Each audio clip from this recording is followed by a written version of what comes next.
Okay, AP Stats fans, our notes for today is 9-3, test for a population mean. Now the last time we talked about proportions, so now we're going to talk about means. Before we begin, let me give you your joke of the day. Don't trust atoms. They make up everything. Okay, so here's the situation here. Mr. Cavell wants to find out the average number of hours of sleep his AP students get each night. He takes a random sample of 20 students from his class and writes down the number of hours of sleep they got the previous night. So here are the values: 9, 5, 6, 7.5, 8.5, 6.5, 10, and so on. And I know that there's not 20 students actually in our class right now, but let's assume there are. I'm making this up.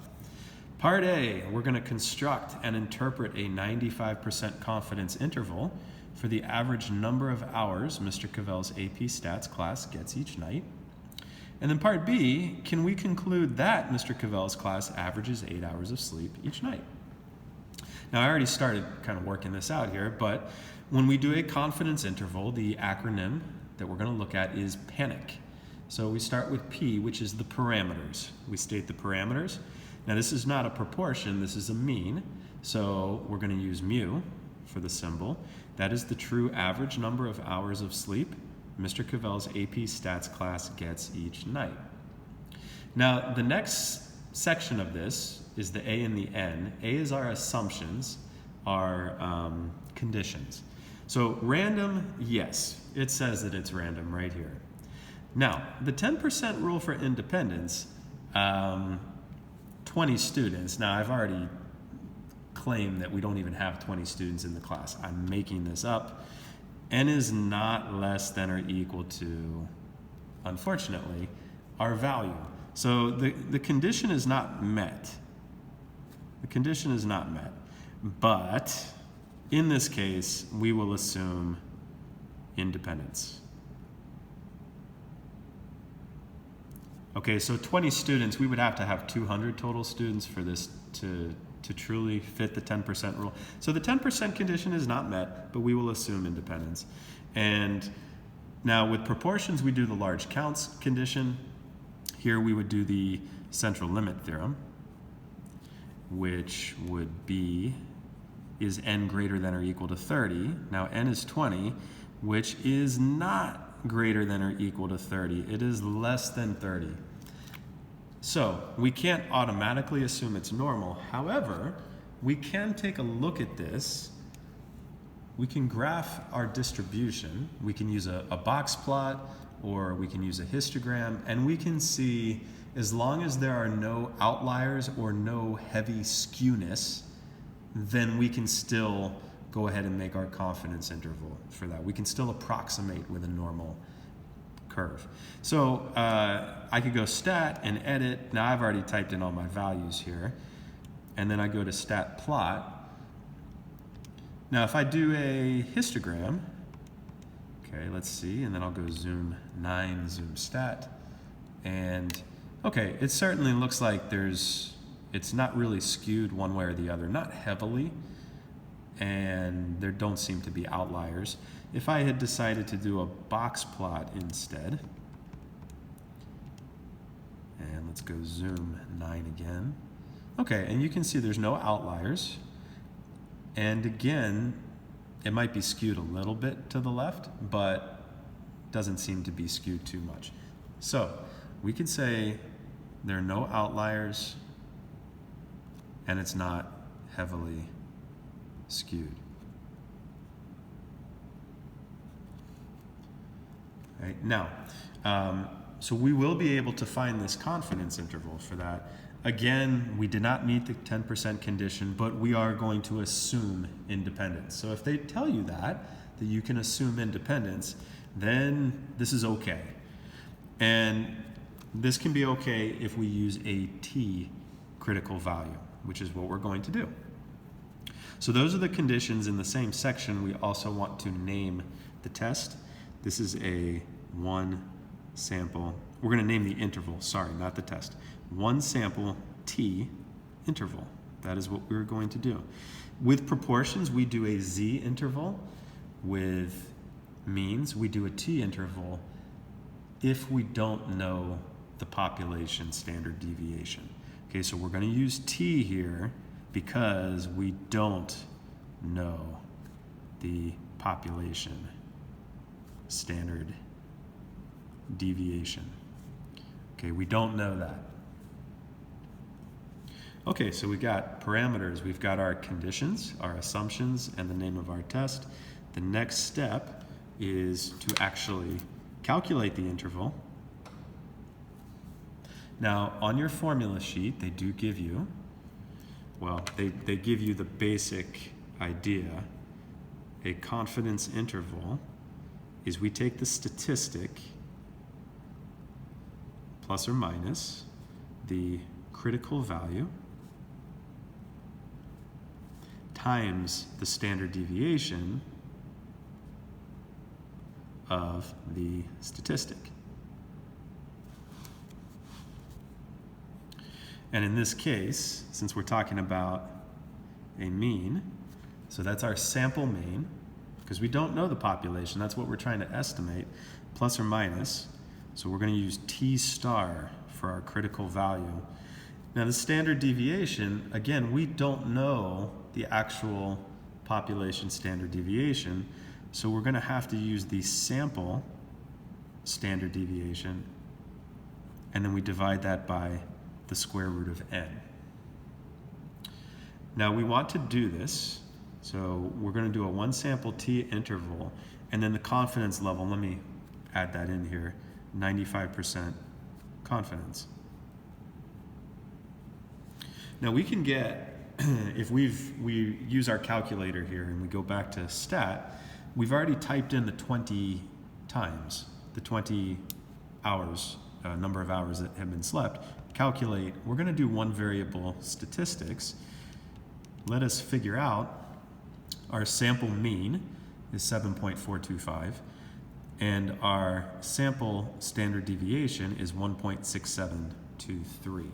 Okay, so we already know that. I'm going to write that down. So this right here is 7.425 plus or minus.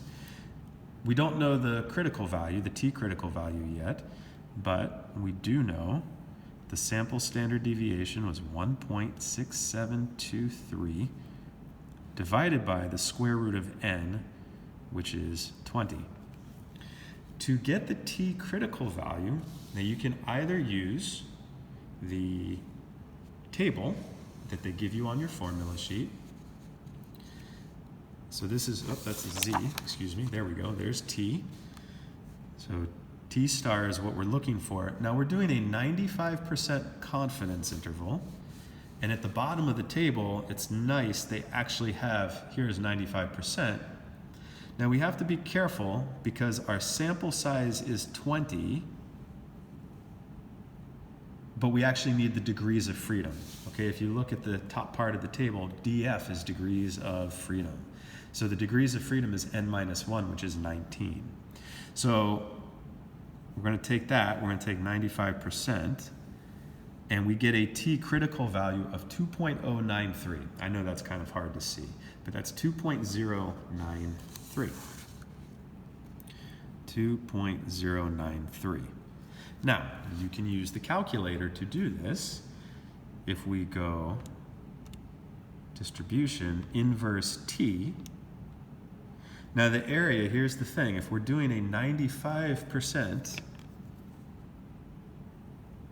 confidence interval, again, on my calculator, yours may be a little different, but I want 95% this value here. That needs to be 0.95, but my calculator, when I do the inverse z or the inverse t, will tell me the whole area from this value all the way to the left, which includes, this is 2.5%, and then this is the other 2.5%. So for me, when I type in my area here, I need to use 0.975 because that's 0.95 plus 0.025, because I need to know this value. This is going to be my t star, my critical t value there. Degrees of freedom is n minus 1, so 20 minus 1 is 19. Paste, and There we go, 2.093. Okay, so you can use the calculator to speed up the process here, or you can use the table for that. All right, and at this point, it's just a matter of calculating. And if you go ahead and type that in, the values that you get are 6.6423 and 8.2077. Now, if you're typing it in like this, be very careful. Make sure that all your numbers are accurate. You can use the calculator. If we go to distribution, and what we're looking for here,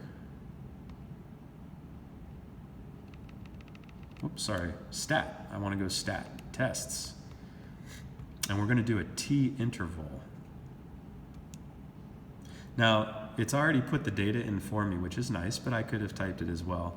Now, n is 20. N is not 19. 19 is only for the degrees of freedom. The confidence level is 95. And we go to calculate.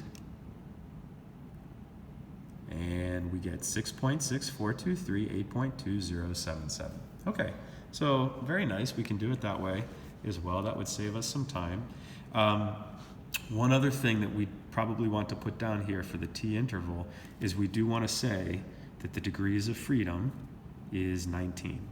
Okay, we always want to show where we're getting our values. It's okay to use the calculator if we want to go from here to here, but we do want to make sure we're demonstrating our understanding. Okay, so that is our interval right there. So panic, the last step here is to make the conclusion. And our conclusion is that we are 95% confident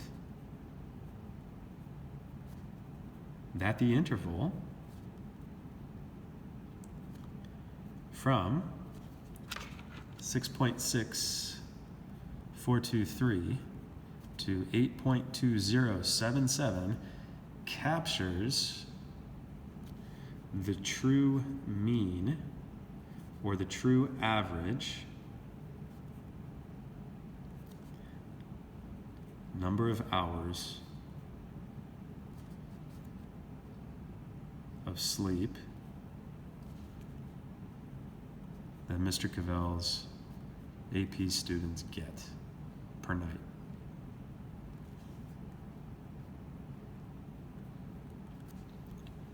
Okay, so we are 95% confident that this interval contains or captures the true mean number of hours of sleep.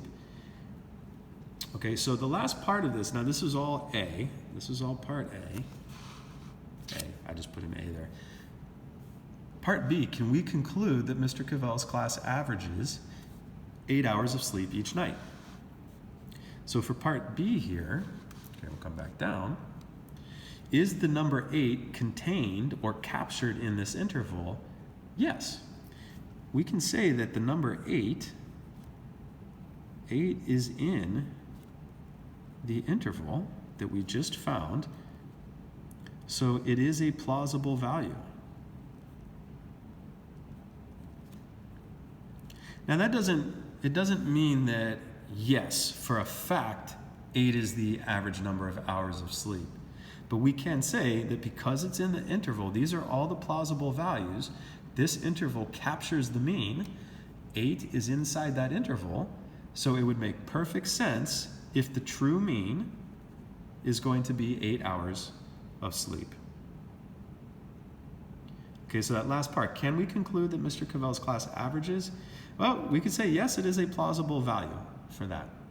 And that was for a 95% confidence interval. If we had done a different confidence, let's say we didn't want to do 95%. If I go stat, t interval, let's say I made this 90. What if I did a 90% confidence level here? Calculate. Oh, it would still contain it. All right, it would just barely be in there. 8 would barely be in there. If I went lower though, if I went to, let's say 80%,